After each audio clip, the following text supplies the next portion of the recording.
বাসার ছোট বাচ্চাটা যখন অসুস্থ থাকে মায়ের যে কি পরিমাণ কষ্ট হয় সেটা শুধুমাত্র একজন মাই জানে। রায়ান বাবুর তো 2 দিন যাবৎ অনেক বেশি জ্বর, আর জ্বরের পরিমাণ এত বেশি ছিল কোনোভাবেই জ্বর কম ছিল না। 2 দিন ধরে ওষুধ খাওয়ানো হচ্ছে, তারপরেও কেন যেন জ্বরটা একদমই নামতে চাইছিল না। সারা রাত ও অনেক বেশি বিরক্ত করছিল।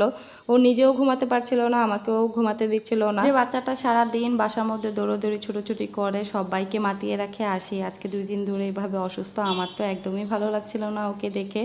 আর ওকে নিয়ে এত বেশি ব্যস্ত হয়ে পড়েছি, মানে ওকে কিভাবে সুস্থ করব সেই টেনশনে আমি রান্নাবান্নার কাজগুলো ঠিকমতো করতে পারছি না। আর ও যেহেতু অনেক ছোট, ও সারাক্ষণ আমার কোলে উঠে থাকতে চাইছে, মানে ওরও তো অনেক বেশি খারাপ লাগছে, তাই ওই হয়তো বা কোল থেকে নামতেই চাইছিল না। তাই কোনো রকমে নাস্তাটা বানিয়ে নিলাম। এখানে আমি রুটি আর আলু ভাজি করে নিয়েছি সবাই খাওয়ার জন্য।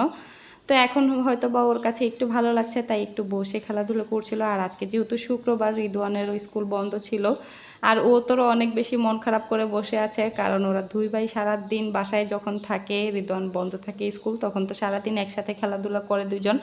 আসলে একজন অসুস্থ হয়ে পড়লে আরেকজনের অনেক বেশি মন খারাপ থাকে, দুইজন তো একসাথে দৌড়োদৌড়ি লাফালাফি এসব নিয়ে ব্যস্ত থাকে, একজন আরেকজনকে ছাড়া চলতেই পারে না, এরকম একটা অবস্থা। রিদওয়ান যখন স্কুলে থাকে রাইয়ান তো কোনোভাবেই শান্তিতে রুমের মধ্যে থাকতে চায় না, আমার কাছে অনেক বেশি বিরক্ত করে। আর যখন দেখে রিদওয়ান স্কুল থেকে চলে আসছে তখন যে কি পরিমাণে খুশি হয়, মানে ওরা 2 ভাই সারাদিন আমার বাসাটাকে মাতিয়ে রাখে। আমরা যখন একটু কাজকর্ম রান্নাবান্না নিয়ে ব্যস্ত হয়ে পড়ি, তখন যদি বাচ্চারা একটু কান্নাকাটি করে বিরক্ত করে, তখন কি পরিমাণে যে বিরক্ত হই, মনে হয় যেন কি দুষ্ট বাচ্চা, কি বিরক্ত করছে, অনেক বেশি খারাপ লাগে তখন।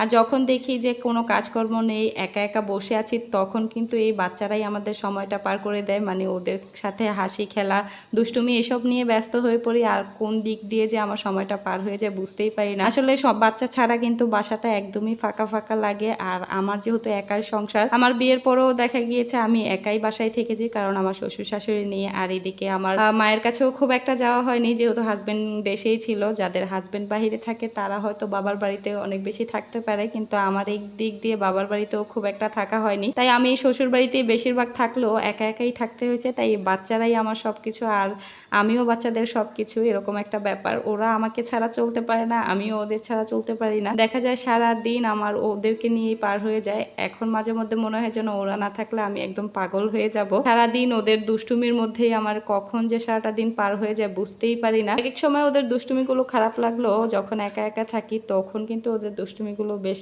অনুভব করি, বেশ ভালো লাগে। মনে হয় যেন ওরা আছে বলেই আমি এই পর্যন্ত বেঁচে আছি, ওরা না থাকলে হয়তো বা আমি একদমই বোবার মতো বসে থাকতাম, আমার কোনো কিছুই করারই থাকতো না। আর আমার কাছে মনে হয় প্রত্যেকটা মায়ের কাছেই তার সন্তানরাই সবকিছু। পৃথিবীর সবচেয়ে বড় সম্পদ হচ্ছে তার সন্তান।